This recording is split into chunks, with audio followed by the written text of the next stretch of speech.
Assalamualaikum warahmatullahi wabarakatuh. Sabar adalah keteguhan bersama Allah. Amr bin Usman mengatakan bahwa sabar adalah keteguhan bersama Allah, menerima ujian darinya dengan lapang dan tenang. Hal senada juga dikemukakan oleh Imam Al-Khawas bahwa sabar adalah refleksi keteguhan untuk merealisasikan Al-Quran dan Sunnah. Sehingga sesungguhnya sabar tidak identik dengan kepasrahan dan ketidakmampuan. Justru orang yang seperti ini memiliki indikasi adanya ketidaksabaran untuk merubah kondisi yang ada. Ketidaksabaran untuk berusaha, ketidaksabaran untuk berjuang, dan lain sebagainya. Sabar bukanlah sesuatu yang harus diterima seadanya. Bahkan sabar adalah usaha kesungguhan yang juga merupakan sifat Allah yang sangat mulia dan tinggi. Sabar adalah menahan diri dalam memikul sesuatu penderitaan, baik dalam sesuatu hal yang tidak diinginkan maupun dalam kehilangan sesuatu yang disenangi.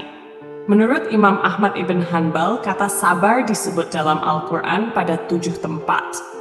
Menurut ijma ulama, sabar ini wajib dan merupakan bagian dari syukur. Sabar dalam pengertian bahasa adalah menahan atau bertahan. Jadi sabar sendiri adalah menahan diri dari rasa gelisah, cemas dan marah, menahan lidah dari keluh kesah, serta menahan anggota tubuh dari kekacauan.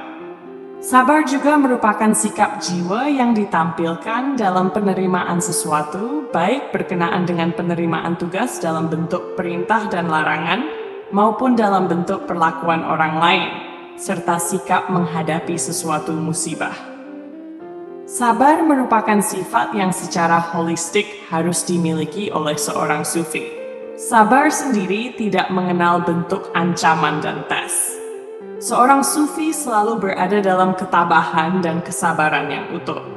Sabar memiliki nilai psikologis, yaitu setelah seorang sufi menjalani makam zuhud sebagaimana yang telah dijelaskan sebelumnya, dan dia bisa memperkuat nilai-nilai zuhud tersebut.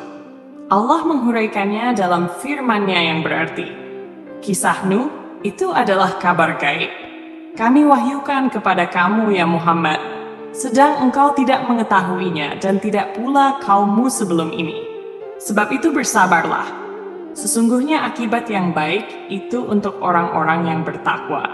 Quran Surat Hud ayat 49. Hendaklah engkau bersabar, karena sesungguhnya Allah tidak menyia-nyiakan pahala orang-orang yang berbuat kebaikan. Quran Surat Hud ayat 115.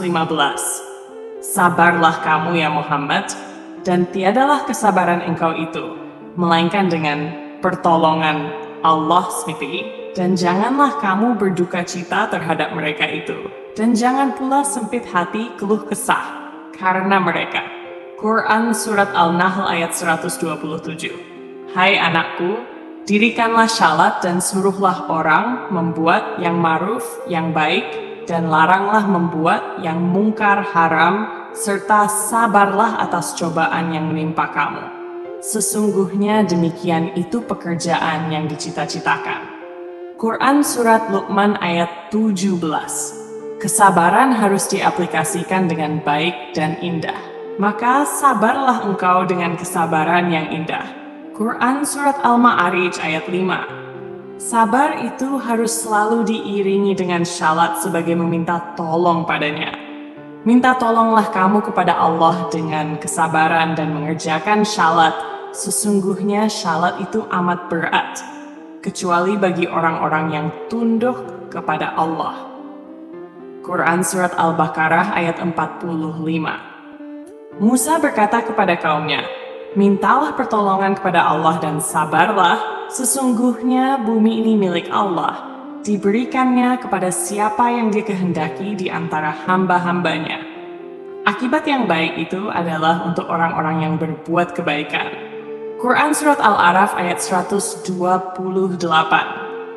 Pada prinsipnya, sabar itu adalah mahal janji Allah Subhanahu wa Ta'ala yang akan memberikan balasan yang setimpal bagi siapa saja yang teguh dalam kesabaran dan dapat pula menahan diri dari kemauan dan kecenderungan menuruti hawa nafsu terhadap hal-hal yang diharamkan Allah Subhanahu wa Ta'ala.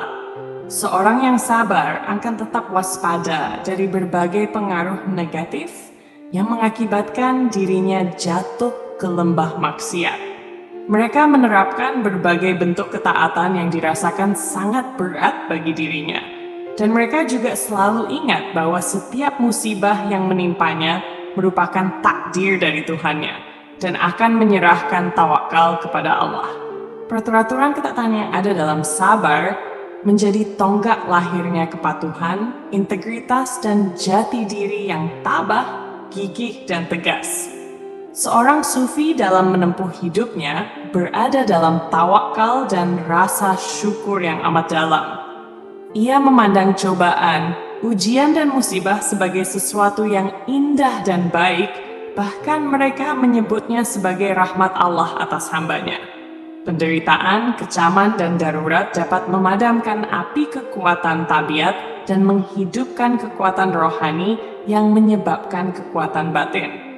Oleh karena itu, kesabaran menjadi sesuatu yang menghasilkan pancaran yang merupakan campuran cahaya dengan kegelapan.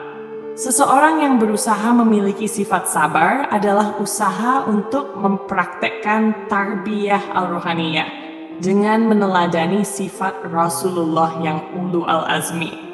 Tingkat kesabaran dalam ketaatan adalah lebih tinggi derajatnya dibandingkan dengan kesabaran dalam menjauhi larangan Allah.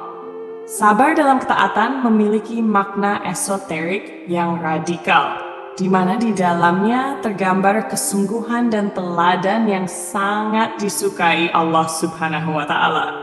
Namun, sabar dalam menjauhi larangan tidak kalah pentingnya, karena ia merupakan kemaslahatan yang akan menghiasi seseorang Muslim, sehingga ia bisa meninggalkan berbagai hal yang dilarang Allah.